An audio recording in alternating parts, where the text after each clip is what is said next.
floor in there. The parquet floor is not so important. Much more important is the fact here placed in a small garden. Here you will see we are just in the interior corridor. This corridor is almost 200 meters long.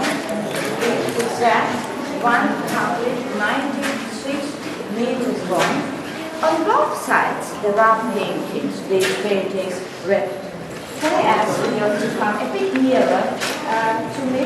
Thank you very much.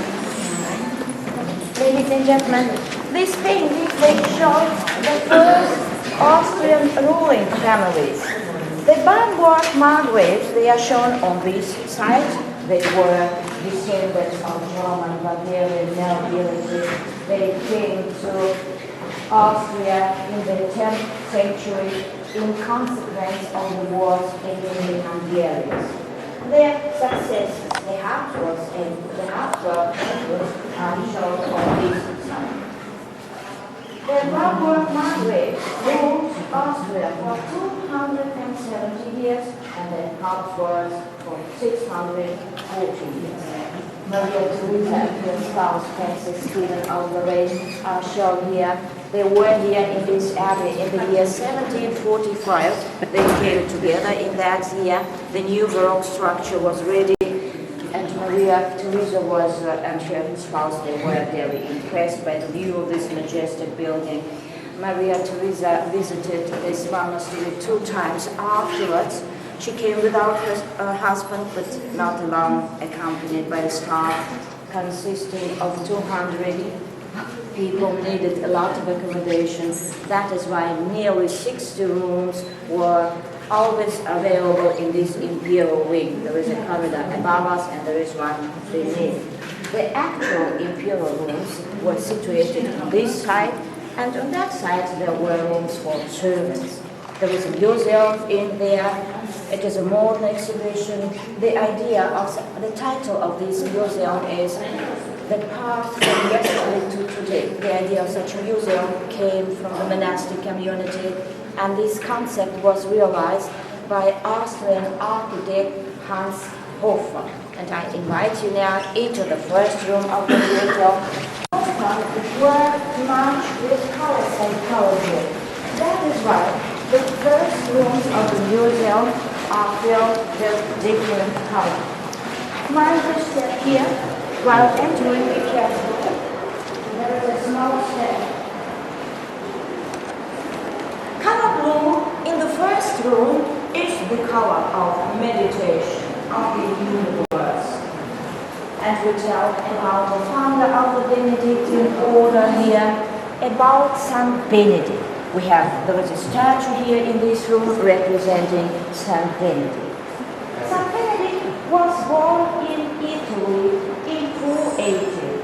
His parents sent him to Rome for classical studies, but it was the restless time of mass migration. It was the 5th century. Being disappointed with the immorality of the eternal city, he decided to leave Rome, and he left Rome. He moved to a place named Subiaco, not far away from Rome. He lived in a cave there. He lived as a hermit for 3 years there. At Easter, a priest came to his cave, made him aware it was Easter, and the monks of the neighboring monastery persuaded him to become their spiritual leader. He agreed, but he was very strict. He demanded of monks the lifestyle he himself-led. The monks didn't like that. They wanted to get rid of him, and they wanted to poison him. Saint Benedict blessed the cup with the poisoned wine. It shattered, and the snake crept out of it. So the legend. For this reason, Saint Benedict is often depicted with a broken chalice and with a snake. The statue from the 18th century shows the young Benedict. In the year 529, he moved to Monte Cassino. He built his premier monastery there, and he wrote a rule for monks. In this showcase, you can see a medieval manuscript. It is a copy of his rule. The rule begins with the word "ausculta," which means listen. in German Höhe. This word we can see inlaid on the wall, and this word we will hear again and again in the doorways. For example, in the first door, here the first word of the rule of St. Benedict Höhe. I invite you into the green room of the building and we tell about the monastery inside here. Nearly 1,000 years ago, the area around Melk in the Wachau Valley used to be part of a huge German empire, and the German emperor entitled the Bamberg Margraves to rule and to defend this eastern realm. And the Bambergs ruled the young land from the fortified castles, and Melk was apparently the most famous castle because the Bambergs buried their ancestors here. In the first video projection over there, you can see the Bamberg tomb. It is located here in the monastery in a passageway leading from the Abbey Church to the sacristy. In the year 1967, they opened this tomb and they saw that the remains of approximately 15 people are in this tomb. These remains are the remains of the first Bamberg margraves. Here in the middle there are various relic cases. They contain a large number of relics. Because the worship, the veneration of relics was of great importance in those days, this one is the oldest treasure of the monastery. It is the so-called Swanhild's portable altar. Swanhild was probably the first wife of Margrave Ernst, and she gave this altar to the monastery as a present. It was in the year 1076.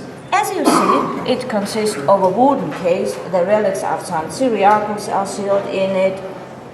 On the three sides, the fourth is lost. No wonder this altar is over 900 years old.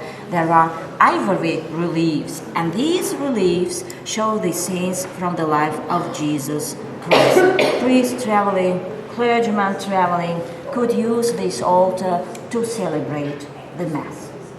Ladies and gentlemen, be careful please. The floor in the next room is uneven. Just a moment.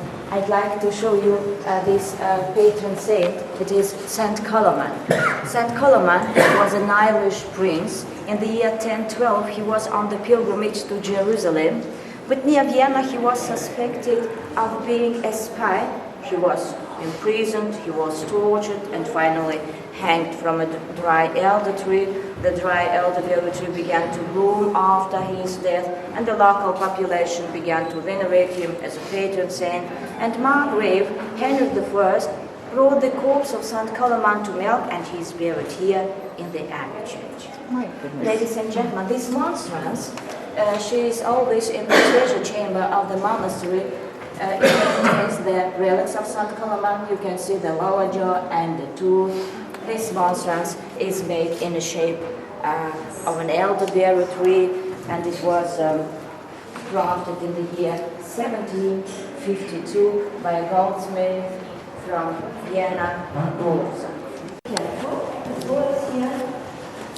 And the room tells about the dramatic story of ups and downs in the history of the monastery.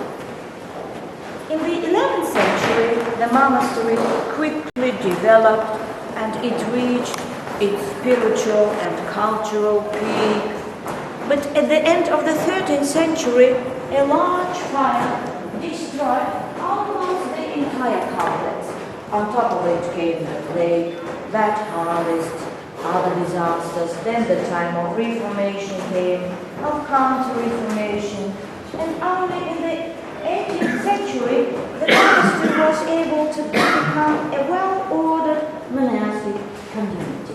My colleagues tell that Maria Theresa stayed in this room each time she was in Melk. She was 3 times here.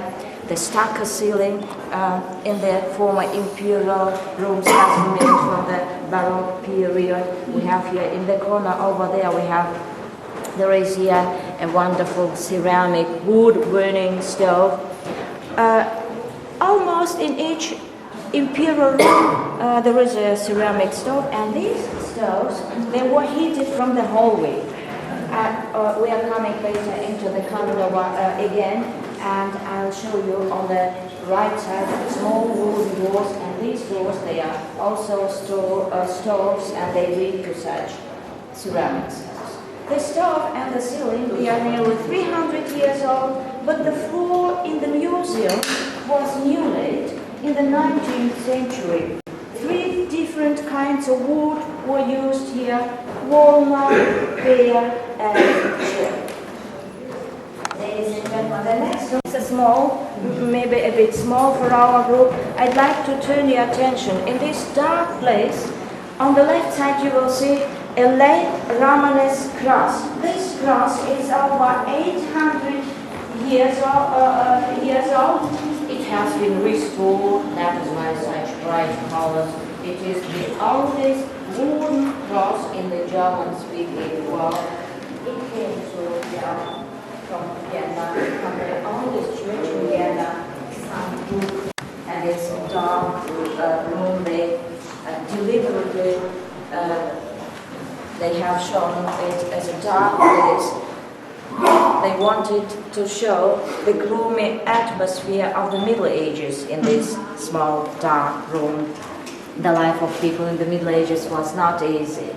The life was onerous, and Baroque people, they wanted to enjoy life. They wanted to look at themselves, and they decided to bring a piece of heaven down to earth. And this mirror chamber shows how the Baroque man imagined this heaven on earth. Everything gleamed, everything sparkled, everything seemed to be made of gold. There are here gold-plated wooden sculptures. They seem to be made of gold, but when we look into the corners of the mirrors, you can see they are made of wood, and that they are even hollow inside. Ladies and gentlemen, after the Reformation, about 80% of Austrians, they became Protestants. And the Catholic Church was very concerned about it. It tried to get people back into the hold of the Catholic Church. That is why they built such beautiful Baroque monasteries, beautiful Baroque churches. In the middle here, there are again Baroque sacred objects. These monstrances and these chalices, they are either presents of the imperial family, or they were commissioned. Some of them, they are still used today during the festive mass. They are made of silver, gold-plated. Only the cup here in the third showcase, only this cup is made of pure gold. It was commissioned in the year 1660, and they say the gold of which the cup was made of was found by panning in the Danube. You can imagine there were wonderful times they could find in the Danube gold and even pearls. In the next room I show you a pearl mitre, and it is a headdress. A mitre, it is a liturgical headdress, and the pearls decorating this mitre, they were also allegedly found in the Danube. I thought the title of this book, he said, we have been looking for gold. We still have been looking for gold in the Danube, and I asked, do you find anything? And the answer was maybe a grain a year, but they are looking for gold in the Danube. This room is also a Baroque chamber. In the middle there are insignia of the abbot. It means symbols of the abbot. These liturgical headdresses, the so-called mitres, they are from the 17th, 18th centuries. Up there is the most valuable in the monastery. This pearl mitre is the only thing was left, left behind from a complete set of festive vestments of the abbot. Such a chasuble like this they had to sell in the Baroque period to pay war taxes. The Habsburgs, they always were at warfare, and the monasteries were obliged to give up valuable objects made of precious metals. The abbot depicted here is one of the most important abbots in the history of the monastery. His name is Berthold von Dietmar. In the year 1700, he was only 30 years old. The edifice, the building, was a Gothic monastery in a good state, but the young abbot wanted to have something special, and he decided to rebuild the entire Gothic structure in Baroque style. And as you see, he succeeded in doing this. The appearance of the monastery of today is his work of life, of him and of architect Jacob Brandauer, whose portrait I'll show you later in the museum. The Baroque reconstruction lasted for 38 years. On both sides of the portrait there are festive vestments of the abbot. These chasubles are made of silk. They are gold embroidered. They weigh over 20 pounds. The abbot still wears them sometimes. This black vestment coat is made for funerals of monks. The monks, they live here, they die here, and they are buried here. There is a crypt in the monastery. That is why they need such a black vestment coat. And this white one, the abbot wears only once a year at Easter. On the walls there are relic pyramids. They also contain a number of relics of the martyrs, of the patron saints, and these relic pyramids they used to decorate the high altar in the Abbey Church. The next room is a grey room. Grey room. The grey room, it is Oh not my goodness. as beautiful as the previous Baroque chambers. We are now in the ruling time of Emperor Joseph II. Joseph II was the eldest son of Maria Theresa. I guess you know that Maria Theresa had 16 children, 11 daughters, 5 sons. I'm from Russia. When I learned it, I was very surprised by this, and I found it a bit fun to learn that 8 of her 11 daughters always had the first name Mary. Maria Anna, Maria Cristina, Maria Amalia, Maria Antonia, and so on. But it was then over with fun when I learned that her youngest daughter, Maria Antonia, became later ill-fated, world-famous, under her French name, Marie Antoinette. At the age of... Can I ask you to come a bit closer to me? The rest of our group is still in the Baroque chamber. Thank you very much. Ladies and gentlemen, at the age of 15, Maria Antonia, she had to marry the French, at first prince, later King Louis XVI, at wish of her mother. And on her way from Vienna to Paris, she stayed here in this monastery. And as you know, she was executed along with her husband in France during the French Revolution. They were guillotined. Joseph II was for 15 years co-ruler with his mother. Maria Theresa designated him for co-ruler by herself, but she wanted to keep the most of the power in her hands. That is why the son was not always happy about this situation. Only in the year 1780, after the death of Maria Theresa, he became sole ruler, and he completed a large program of reforms. The most of his reforms were necessary, they were liberal, they were rational, but the emperor wanted to reduce the influence of the church, of the nobility in public affairs, and his interference in the church affairs assumed occasionally the character of patronage. He wanted, for example, to reduce the size and number of altar candles, he said, only 2 were enough instead of 12 because there was no sense in wasting wax. The emperor was very thrifty. And this, the so-called reusable coffin, is also his idea. Joseph II was of the opinion that human body should return back to earth after the death. Dust to dust, ashes to ashes, and the wood of a coffin only stood in the way of the decomposition of a human body. The body was wrapped in plain cloth, was put into the coffin. Not all of you can see that the bottom of such a coffin consists of 2 wings. When the coffin was in the grave, such a mechanism opened the bottom and the lobe.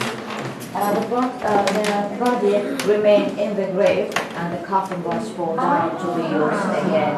Certainly people didn't like such a reform, and maybe 4 or 6 months later he had to withdraw this reform. And the only open window in the entire exhibition is symbol for his liberal reforms. And his liberal reforms led his country into the new time, and we are entering the present day of the monastery. The abbey lives today from the income from 2 reasons. But the monastery has over 1,000 hectares of land, over 3,000 hectares of forest, and approximately 50 hectares of vineyard. The most of it is wheat. You can see school children here. Can you see? Father Wilfried is coming. He teaches history and geography here. We are surrounded now by 11 figures. These figures seem to come out of the wall, and they symbolize man in evolution here. The missing, the 12th figure, is the whole person, is the visitor himself. It was the idea of the designers of the museum. In front of us, there is a medieval winged altar. This altar is over 500 years old. It was painted by a German artist. His name is Jan Roy the Elder. Jan Roy was born in Bavaria, in Augsburg, but he spent much time in the Wachau Valley in those days. Such an altar used to be a Biblia Pauperum, which means a Bible for the poor. Since most of people in the Middle Ages couldn't read or write, it was very important to a church or to a monastery to have such an altar. On the front side, we can see the Passion of Jesus Christ. On the other side, there are scenes from the life of the Virgin Mary, from the childhood of Jesus Christ. Let's walk around the altar. We have a close-up. Here. This altar used to decorate the high altar in the old Gothic Abbey church. It was only one with gold. That is why such beautiful colors. And John Roy the Elder was I'm not going to hear her now. I'm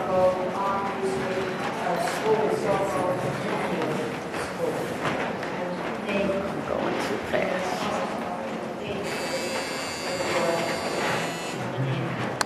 We are coming out into the corridor. From here you can see the Bamberg markets. They were descendants of German nobility.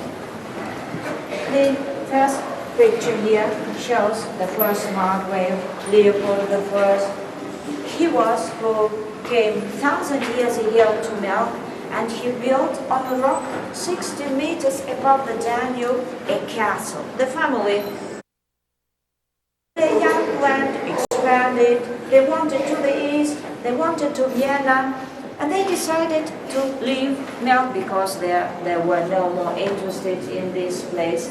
But their Bamberg tomb was here. It is still today in Melk, and they wanted to place the final resting place of their dynasty in religious hands. That is why they invited Benedictine monks to Melk. It was in the year 1089. And the Benedictine monks have lived and worked in this place for over 900 uninterrupted years. In the next room, there is an interesting museum object to our right.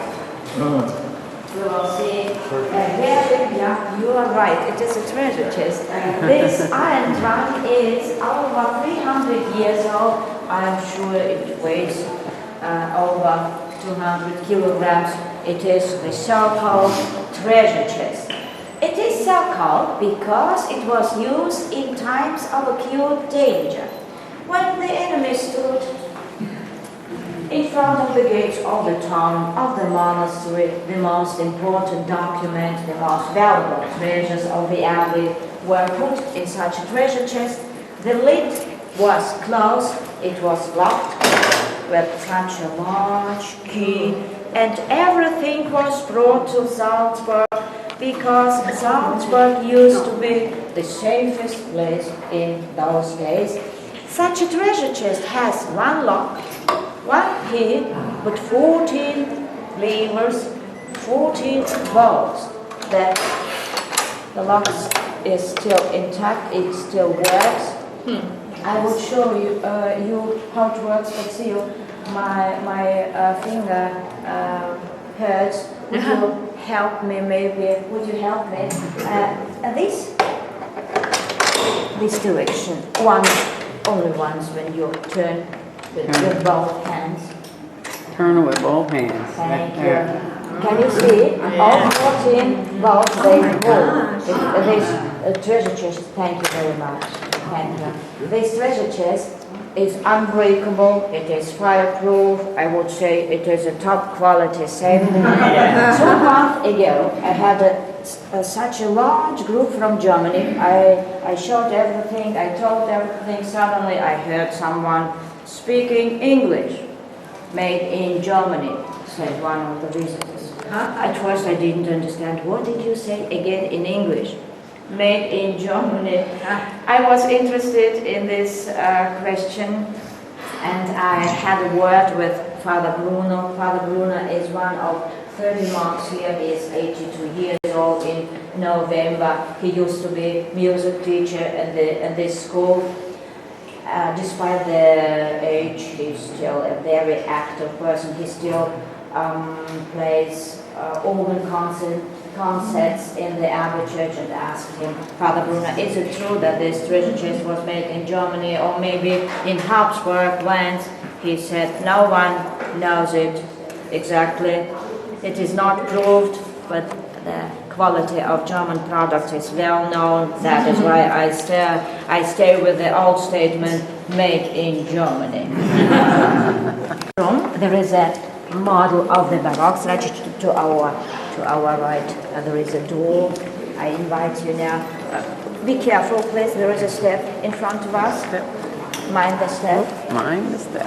And thank you. This model wow. is above the model. There is a mirror. In the mirror, we can see all 7 courtyards of the monastery. The largest and the most beautiful is the Prelate's courtyard with the fountain in the middle. Almost the entire complex is designed in Baroque style. Not Baroque are these 2 white towers. I am sure the first tower you have seen while entering the first inner courtyard of the monastery. These towers, they are so-called Bamberg towers because the foundation of these towers dates back to the time of the first Bamberg Margraves. Not Baroque are also these 2 bastions. You saw this bastion in the morning, both of them. The left, the southern bastion, with the trees on the roof, was built in the year 1650 as a fortification. The second one was only added 86 years later by this architect, Jacob Brandauer. He wanted to have symmetry in his new Baroque structure. That is why he added the northern bastion. Do you have spare time after the... you have a wine tasting today. Yeah. Maybe after the wine tasting, or maybe you will have 5 minutes. On the roof on the northern bastion, on the, I would say, younger bastion, there is a panorama terrace, there is an elevator inside of the bastion, and you can take either the elevator or the staircase, and from over there you can take pictures of the Abbey Road. The monastery has 497 rooms. There are here 1,365 windows, and the surface of the roof is 2.2 hectares. Let's look into the mirror once again. Next to the church, next to the dome, there is a small green courtyard. Only such a small part of the entire building is reserved for monks. It is the so-called convent. All other rooms are schoolrooms, offices. There are here nearly 300 employees, 50 guides, and the guided tours are offered in 11 languages. Ladies and gentlemen, I'd like to show you the place where we're standing now, or maybe you know, and you can show this place at the model. It is not easy. I'll help you. See, the southern line on the opposite side is the so-called Imperial Wing. In the Imperial Wing, the Imperial Staircase lies. From the staircase, we march through the entire museum, and we're standing almost there, before the Marble Hall. The Marble Hall is in front of us. After the Marble Hall, a terrace follows, and this terrace connects the Marble Hall with the Abbey Library. I invite you now into the Marble Hall. Marble Hall was designed as a dining room. This was designed as a dining room. Where's Barbara? Oh. This was the dining room. Where did Looks she like go? my dining room. Doesn't it look like mine? I think this is where we came. Ladies and gentlemen, this Marble Hall, as I said, was designed for worldly visitors, worldly guests, not for monks. But the name Marble Hall is not quite correct. Only the door frames and the gables above the doors are they are made of real Salzburg marble, and the walls are made of stucco marble, of artificial marble. You can imagine Maria Theresa dined here. She dined 3 times in the Marble Hall. The table stood here in U-form. From above, music came. Behind these round windows, there is a small room, an orchestra sat there as they played music, and they could regulate the volume in those days as when they wanted to have louder, they opened the window. There is a door. It is the entrance into the gift store. Through the gift store, and you are again in the prelate's courtyard, and your guide is waiting for you. And I have a question. Are you walking back, or after all, are you riding by bus back? Riding by bus back.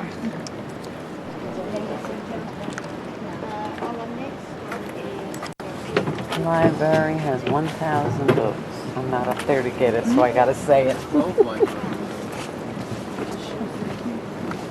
We're entering the library. Incunabula are early prints printed up to the year 1500, and one of the most well-known or famous incunabulum is the Gutenberg Bible. We have to wait maybe a minute. We have to wait outside because of the previous group. And ladies and gentlemen, I'd like to turn your attention to this sign. No photos, no videos in the library. Thank you for your understanding.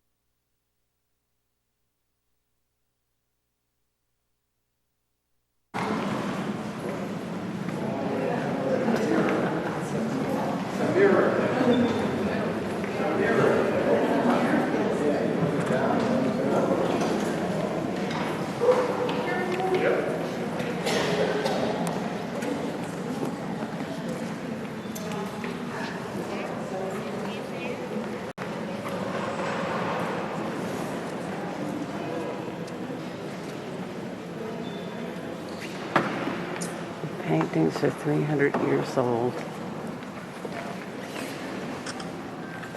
Oops. Oh, very much. Oh my gosh.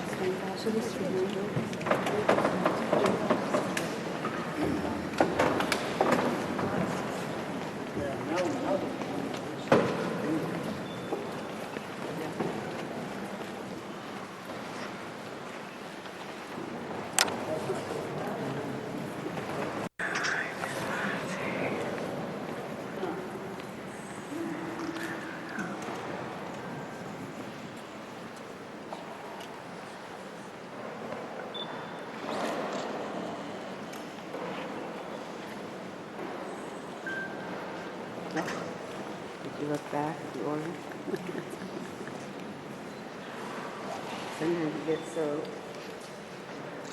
carried away with the altar and everything. Easy to forget to look back.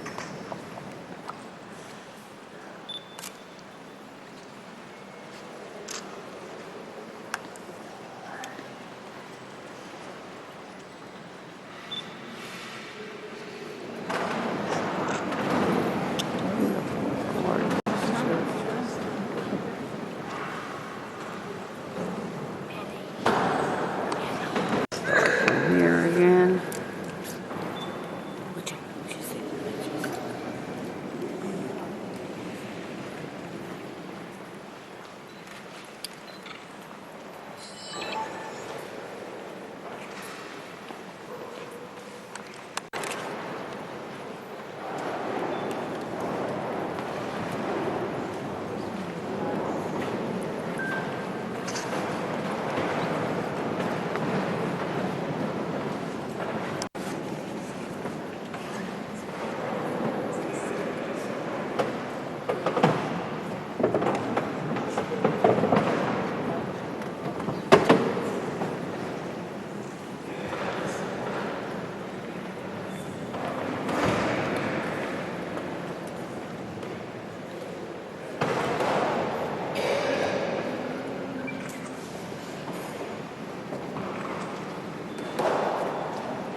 courtyard. And we still gotta go down to find out where we're meeting everybody. So I'm not so sure we have very much time. Oh, can I just wait a minute?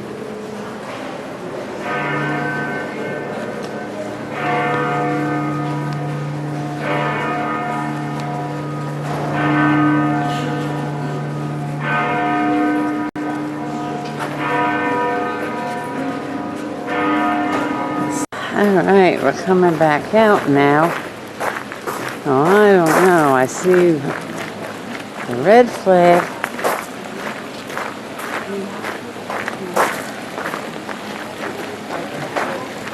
And with the green or the blue, I can't remember.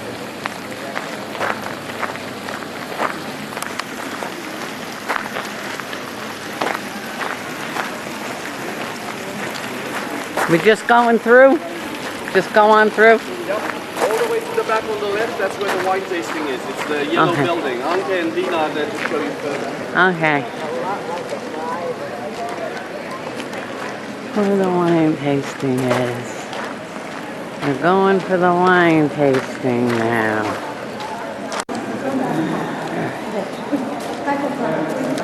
Very few pictures of me. And then now we're leaving. Going out.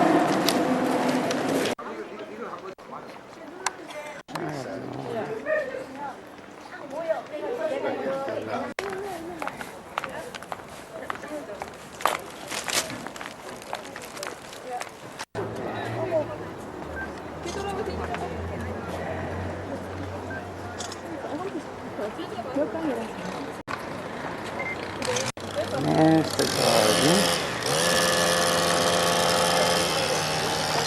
And here is the city.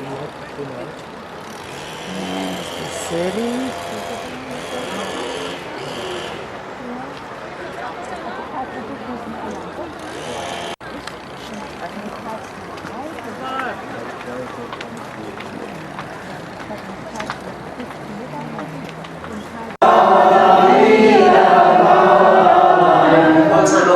Back to the wine tasting. And now just the boys. It was a joke. I heard that joke on my Bahamas cruise. No, we're all together and you want to know what you're singing? Yeah, it's a very simple line. It just means Wachau Valley Girl and Wachau Valley Wine. That's the chorus line you were singing. And the story behind it is a young boy is singing and sitting in Rosas. It's his home village, a very small one, 500 inhabitants in the Wachau Valley, in the vineyards on a Sunday watching the ships pass by, and he wants to find out what every young man wants to find out: where am I going? What do I need in life to have a perfect life? And the solution he finds after some time is very simple. You just need two things to have a happy life. Find a Wachau Valley girl who you can love. The first line is coming, I don't know, 397 times to 3 minutes, so nearly the whole song is made of it, and you can sing together with Charlie and his beautiful play, and enjoy in between, of course, the second glass of wine. The reason, post.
just one word to you. You were fabulous. Really great. I always knew that America's Got Talent. I can feel the X Factor inside.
So we didn't want to miss the beautiful I'm gonna sail at 11. wine tasting. They have some incredible wines as well in the Austrian Valley. Look on your left-hand side. You can wave to the monks. There they are up there on the other side. Across the bridge, one of the arms of the Donau. And there's the end of it. Last time I got that side of the bridge. This time I'm getting this side. So I'm on the opposite side. No, you got that side, Les. There's our ship. And there's everybody going back on. We're at Milk. We've done our tour of the Abbey, monastery, beautiful, beautiful church.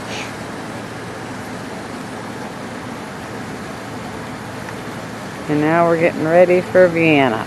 I'll do my commentary. We're leaving Milk, and they're wanting us to come upstairs for a commentary. More than just a great strategist. And it's a pain in the neck going upstairs for the commentary. When I can do it right here, they put it on a loudspeaker. See the train or the road going over? All the trestles? Starting from the Danube Canal, This looks a one may lot even travel by bigger. ship to Vienna's younger sister, Bratislava. Maybe they're doing the a capital of commentary Slovakia. upstairs now. I better go find out if they're doing a commentary. Go upstairs. Sightless. Other reasons are you will find gorgeous old medieval castles, abbeys, untouched nature with a lot of vineyards. This valley is very famous for wines. Some of you tried some of the wines already today in the course of our optional tour. And of course, we'll also get a little bit more into the viniculture here in Austria. And it ends up at Dürnstein, the Pearl of the 50 Mile Wachau, the Gorge. highlight of this scenic sailing here. It was actually created by the Danube cutting through the hard granites and gneisses of the Bohemian Massif.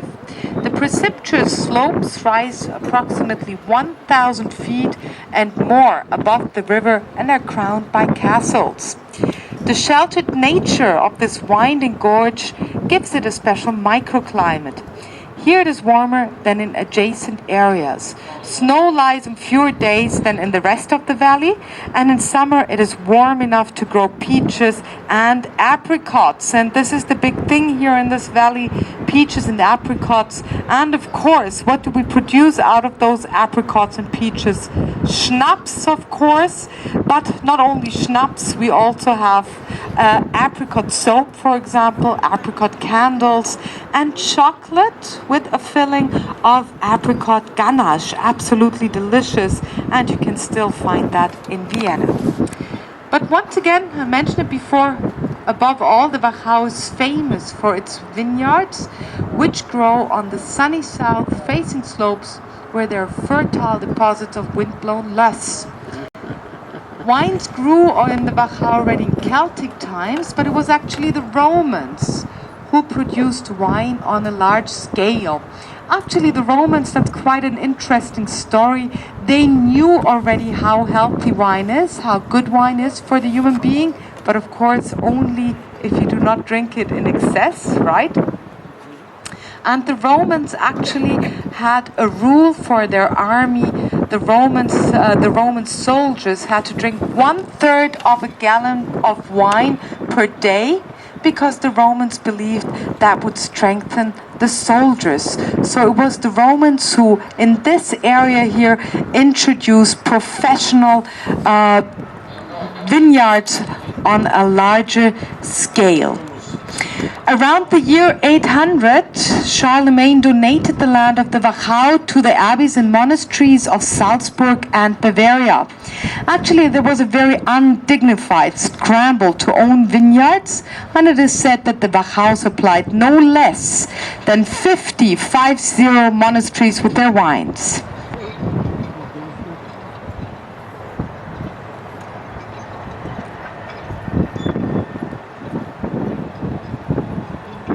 The Danube was Europe's major commercial and military highway from the time of Emperor Charlemagne to the end of the Crusades. But from the 1450s, the Ottoman Turks occupied the lands of the lower Danube and cut off communication along the river. The major axis of trade moved to the Mediterranean and centered on the cities of Venice and Genoa. The Danube never recovered and the castles fell into disuse. Today, the Wachau lives mainly from tourism, as we can see, and of course, once again, the wine. Don't get in front, please.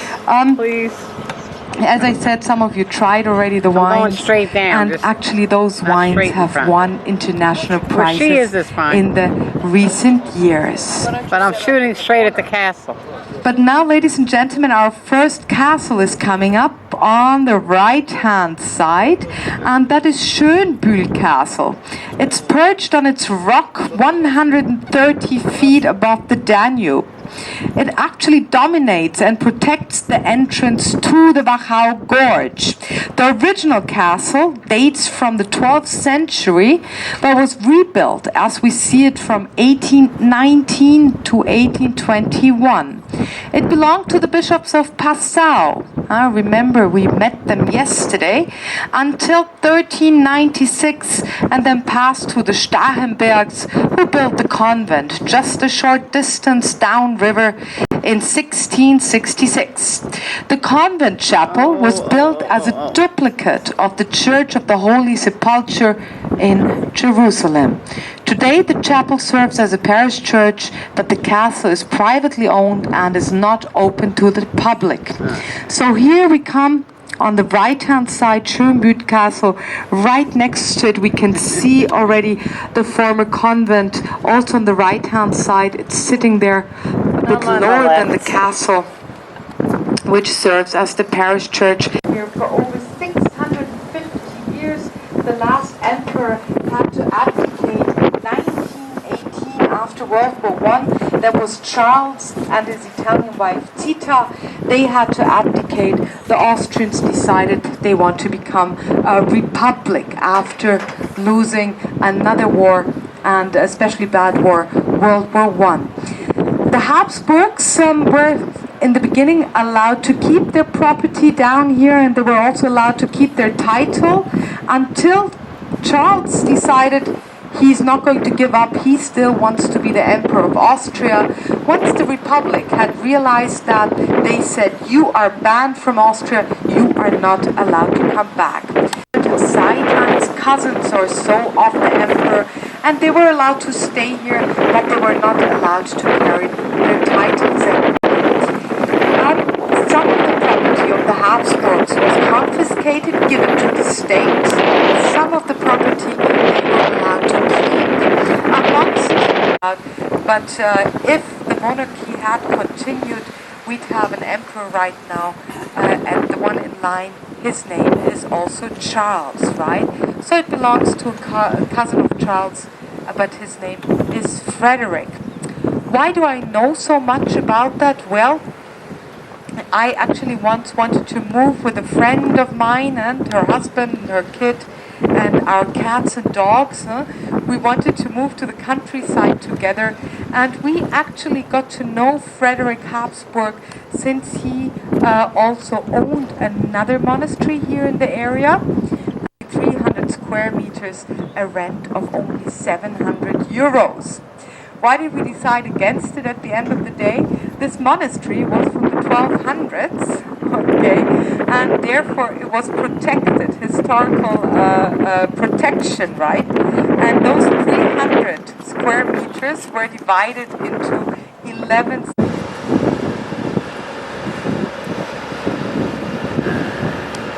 stone was picked up from the river actually to make the way free to have access for sailing.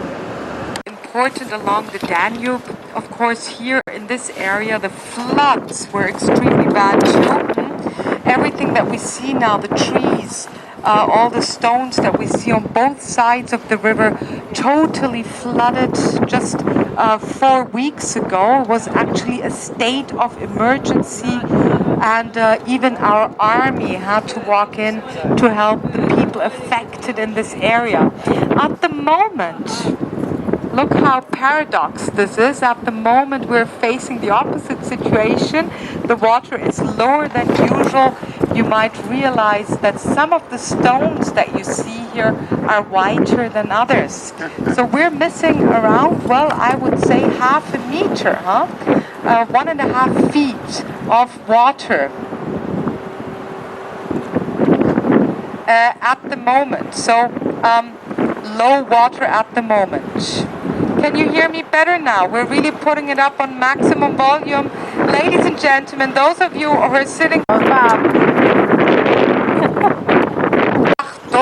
That's our first kind of little town here in the Wachau Valley.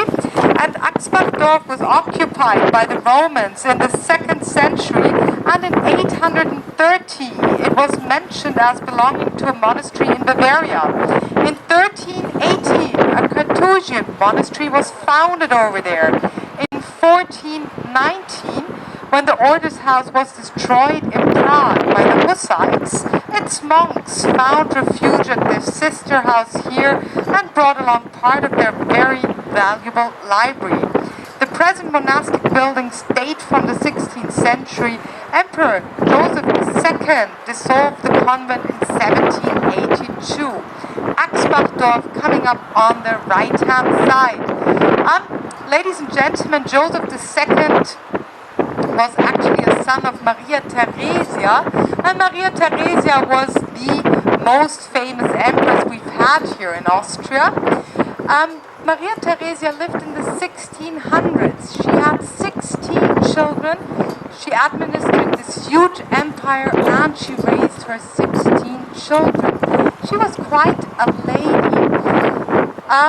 Her father, Charles VI, actually, he raised her as a mother. He didn't raise her to be the empress, but he did not have any sons. He thought it would be enough if he tells the opposing powers of Europe in those days, Prussia, France, the Russians, if he lets them sign a piece of paper, a non-aggression pact, so to say, he asked them to sign a piece of paper. After he dies, they will not attack the empire, which would be under the reign of his very young daughter. Guess what? Emperor Charles VI died when she was 23, when Maria Theresia was 23, and guess what happened? They all attacked, right? They signed that piece of paper for the emperor to the strong guy, but then they saw kind of like this little girl on the throne, and they all attacked. She gave them actually a run for their money. They could not get anything out of her. She was a very intelligent woman, and of course she had a lot of military advisors, and with their help she actually managed to keep the empire together. The only piece of territory she had to give up was Silesia. Silesia went to Prussia, and Frederick the Great, who was the king of Prussia in those days, he actually never got married. We don't really know if he was, if he was totally asexual or if he was homosexual. We don't know about that, but he never got married. He said, if I ever had gotten married or wanted to get married to a woman, it would be Maria Theresia, because she is as good as any man. Maria Theresia. Maria Theresia was a very benevolent woman. She introduced public schooling system and also public health system here in Austria as early as the 17th century. And she had, of course, as I mentioned, 16 children. Amongst them, you might know about a lady, Maria Antoinette, the French queen who was later on guillotined in France. Maria Antoinette, that's, I guess, her most famous, internationally known daughter. But her son, who took over after her, who became the emperor, he was Joseph II. Joseph II, he was kind of upset with the church, although his mother was very religious, very pious, very Catholic. He said the church has too much power, and that's why he closed down some of the monasteries, amongst them the monastery that we see here on the left-hand side, that yellow building, the Carthusian monastery I was just telling you about before. He had closed down quite some monasteries, quite some churches, and he took some power off the Roman Catholic Church. He wanted to be an absolutist ruler, and for his taste, the church had much too much power.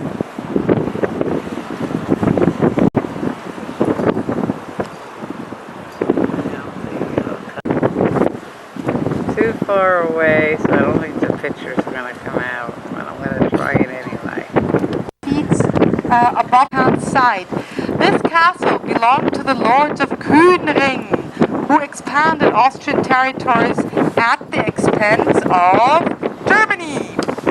However, they aroused the fear and jealousy of the Dukes of Austria, who stormed the castle twice in 1231 and 1296.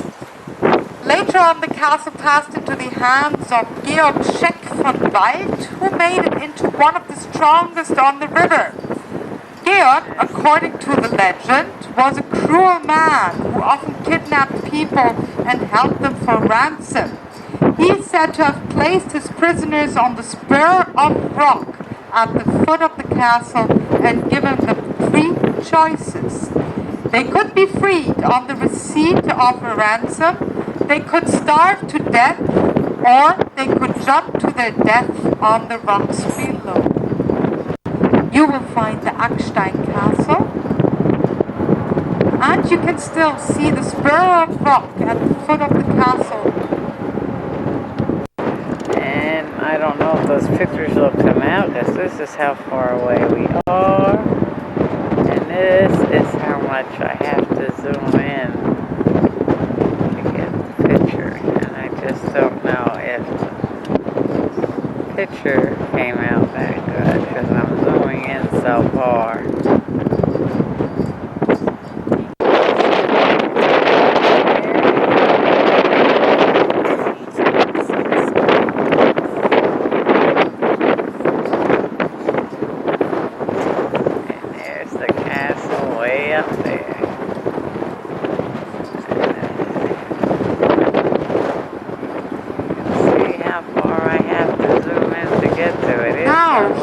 Right-hand side, you can see a fruit orchard.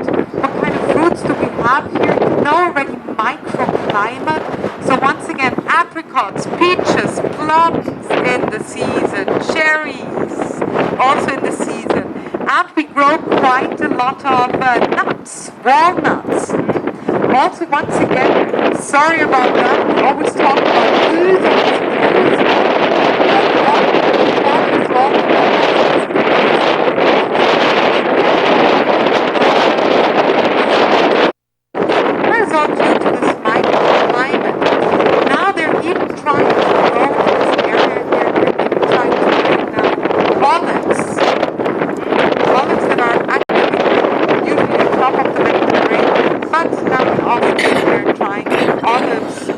and men who hunted woolly mammoth. Most exciting of all was the discovery of the Venus of Willensdorf. It's a 4-inch high statue of a fertility goddess carved from limestone. This little statue you can find in the Viennese Museum of Natural History. It's a tiny statue, but it's very powerful. It basically shows a very voluptuous lady, and she was a sign for fertility. Whenever I look at that statue, I don't feel so shocked anymore, but now we can see already the vineyards of the Bachhaus, some of the vineyards. Can you see that some of those vineyards are vertical, some of them are horizontal? They're laid out both vertically and horizontally. Why is that? Has something to do with the sun influx. They plant them according to the sun influx, where they get most of the sun for their vines. Of course, grapes need a lot of sun to make good wine out of the grapes. Here on the right-hand side, you can even those white tubes on the vertical vineyards? You can see white lines, and those are tubes. This is part of an irrigation system for the vineyards. Now, how does the harvest work? The harvest is going to start pretty soon.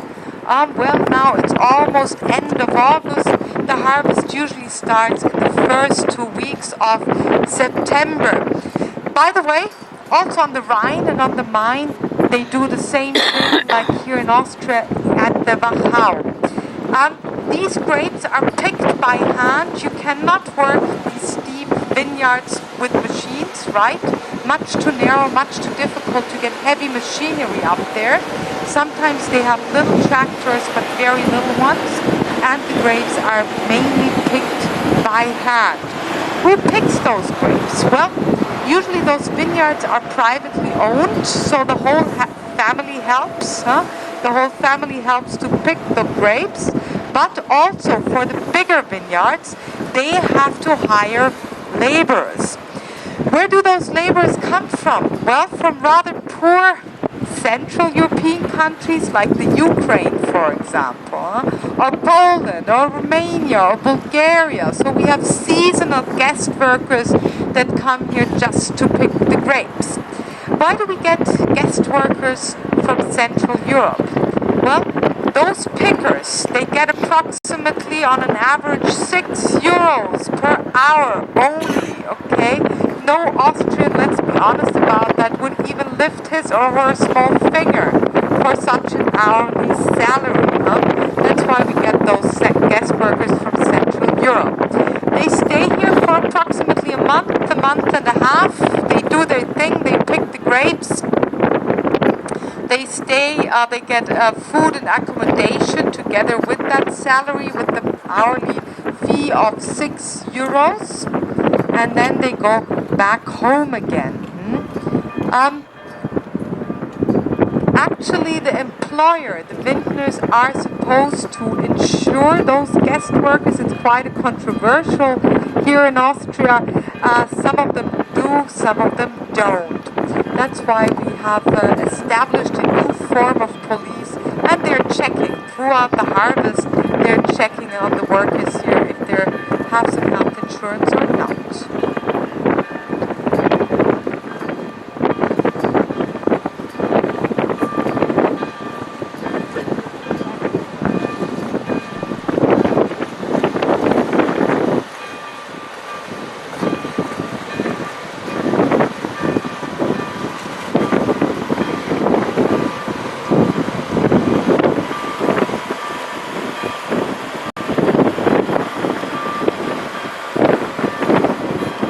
Now here, flanked by all these vineyards I was just talking about, is the cute little town of Schwalbenbach. Around 2,000 inhabitants, and they mainly live off the wine business. Now we've mentioned it already, this area here lives quite a lot of the vineyards. How are those wines produced? Wines from animals, from harmful insects like lice, for example, without pesticides.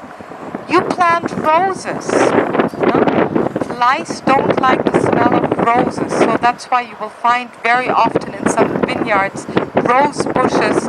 This is basically a natural pesticide. Vineyards all over. Up on the left-hand side, you will find a cliff of bare rock, and that is known as the Devil's Wall. Tore the rocks from the hillside, threw them into the Danube to block the river and prevent crusader ships from sailing down there to free the whole land. So the Devil's Cliff, Devil's Wall, on the left-hand side. How bad?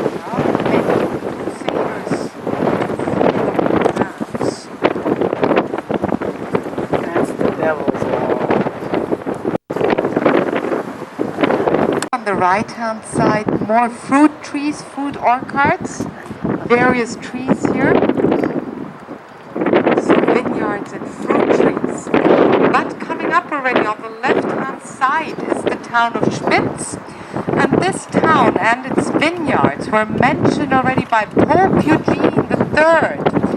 And the town actually belonged to the bishops of Passau. The vast terraced slope behind the town resembles an amphitheater and is known as the Mountain of the Thousand Buckets because it is said to produce 1,000 buckets of wine in a good year. The remains of two castles can be seen, one on the river and the other one on the slopes above. From 1483, Spitz became an enclave of the Dukes of Bavaria, but this German intrusion onto Austrian soil did not please the Dukes of Austria, who finally ousted the Bavarians in 1504. During the Reformation, Spitz was a stronghold of the Protestants and suffered the consequences when it was plundered by the Catholic troops of the Emperor during the 30 Years' War. The valley in 1805 and 1809. And 1809. Napoleon. Located right here in the Wachau Valley. Fabulous, beautiful little town. They're very nice. And I was mentioning before, how do you get to the Wachau? You can either walk, of course, you can hike, take a car, or you can cycle.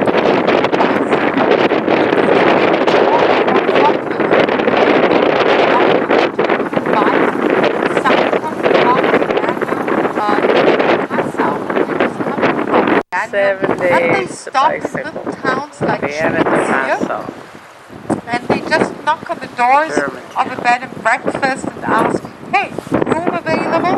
And if yes, it's pretty cheap. It's around 5 euros per night with breakfast for a night in a bed and breakfast here along the Danube. Last time we like to spend our vacations around that way. Because of that, of course, here along the Danube, all the cities, they started now catering to the cyclists. And you will find also on the left-hand side coming up a yellow building, I'll point it out again, that is actually something like a gas station, something like a rest stop, but instead of selling gas there, they sell air. If you have a flat tire of your bicycle, they actually service your bike. They have everything available for your bicycle, like a gas station, just for the bicycles. Now I'll point it out in a moment. We are on it already. I was mentioning the ferries before. This is one of the Danube ferries. The ferry. And this ferry takes people from one side to the other. You've seen the car. The car was just driving off the ferry into Spitz. A network of highways through which you could get from one side of the other to the other, but that would take a little longer and you'd have to drive more, and the drive is not so scenic. Now, here on the left-hand side, that yellow building, that is this rest stop for bicycles, bicycle service stores. That's the Freibad of Spitz. What is a Freibad? Well, we have our pools. We divide them into Hallenbäder and Freibäder. A Hallenbad would be indoors, while Freibad is a pool outdoors. And this is a Freibad here, outdoor pool. You can see that slide here, that I think there's something coming up.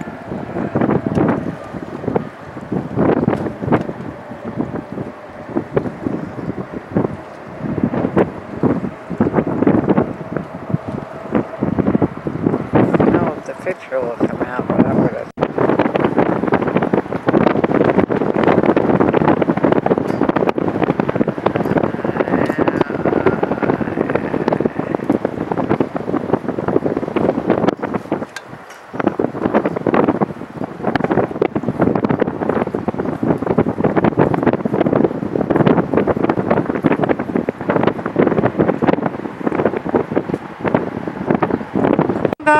left-hand side, another very unique special feature here in the Wachau. This is the Church of Saint Michael. That church was first mentioned 987, so pretty old, and for centuries it was the most important church in the Wachau. The present structure dates from 1500 to 1523, and it does have a unique architectural oddity.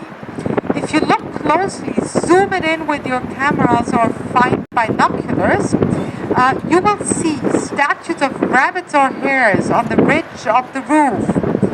Why they're there, no one knows, but it is said that the snow was once so deep that hares could leap onto the roof. Small towns, the cemetery of the town is right.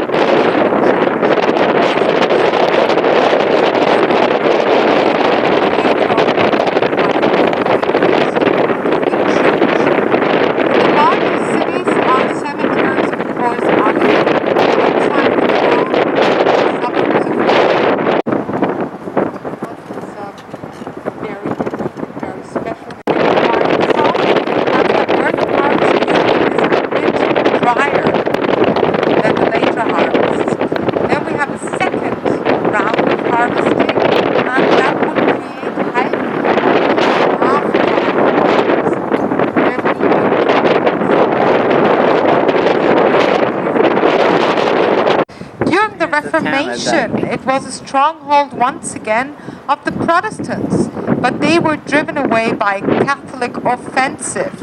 Emperor Ferdinand I had the church fortified against Turkish attacks. In 1596, the town was ransacked by rebellious peasants, and in 1645, it was plundered by the much-traveled Swedish army who championed the Protestant cause during the 30 Years' War. We know about that war already, 1618 to 1648. Today, Weißenkirchen is one of the most delightful wine-growing towns in the Wachau, with a lot of old houses, courtyards, and huge wine presses from the end of the Middle Ages. Now, what does Weißenkirchen mean? Weiss in Germany means white, Kirche means church. Now we assume that was a very important little town here. We assume there were a lot of white churches in this town located. That's why they call it Weißenkirchen.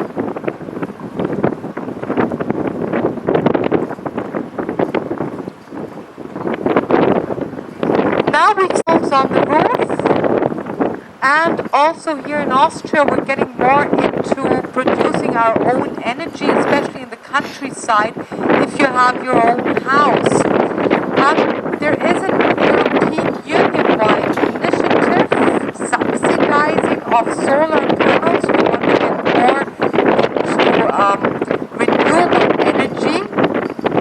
So if you want to have solar panels on your roof, you can produce cheap energy, that's very correct.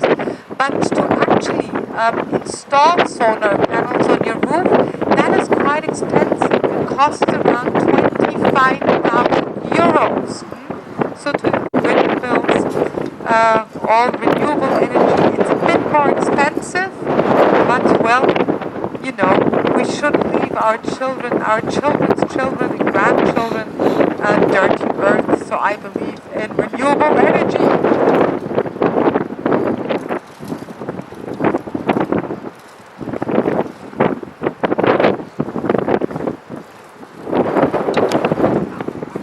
And here on the left-hand side, the only white church that is left in Weißenkirchen. You can see it coming up here on the left-hand side. The white church with the red steeple, that is the church of Weißenkirchen.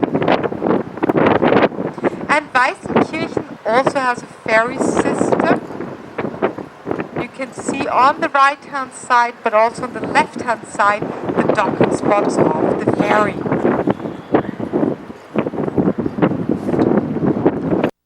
There's also a rather new development. We're were never that great with water sports or yachts or anything of that sort. And this is becoming very fashionable now. People have speedboats and cruise along the Danube with your speedboats. Rather new development. Cruises for half a day or a full day along the Danube. And what they also do is they sell, for example, cruises on a Sunday. I've done that once. It's really, really cool. It's like the whole Sunday you're spending on board of the ship. You're having a brunch there, and there's a jazz band. And you start at approximately, 10 or 11, you end up at 4 or so, eating your way through the day, and of course drinking your way through the day, listening to some nice jazz music, live bands. It's really celebrate your birthday or your wedding, or whatever you want to celebrate, right? You can do that one of those days. Home, right? We don't have to jump ship and go one of those day cruisers. But it's a very popular thing nowadays. Another very popular thing on the Danube is to go with a hydro-powered boat to Bratislava, to the capital of Slovakia. It takes approximately 3 hours to get there. That's another very popular thing now in the summertime, going to Bratislava by boat. Interesting to you, if you look to the left-hand side in the vineyards, you see a little chapel. It's a very small, it's not even a chapel, it's like an altar. Very small up there. Our dear Lady to Mary. She is the patron saint of Austria, also of Bavaria, but of Austria and also the patron saint for harvest. Because of course grapes in the sun becomes sweet, but also grapes rot. Also the left-hand side, part of the irrigation system. Now you can have a closer look. Part of the irrigation system for the vineyards. I didn't see no chapel. Unless she's talking about way up there, but I don't think that's a chapel either. Zoom in. Red roof, though I don't know. That's the only red roof I see. Dutch barge, they are going backwards to the Netherlands, and they were in Hungary. And what did they upload in Hungary? Sunflower seeds and corn, but not sweet corn. Corn for cattle, corn for, not popcorn, corn, the captain says, okay? Corn. And they uploaded in Hungary, and now they're going back to the Netherlands. Those barges, the owner of the barge, they're basically privately owned. And the owner of the barge, he even lives on that barge. And you can see he takes 2 cars with him. So most probably him and his wife are on that barge. And whenever they go on land, they have ramps from the barge. They drive off the barge with their cars and take it from there. But now, ladies and gentlemen, please all of you look to the left-hand side. You will find a stone statue on the left-hand side. I can see it already very well from my perspective at around 10, 11 o'clock. The man sitting on a horse, and next to the gentleman on the horse, you will find another dude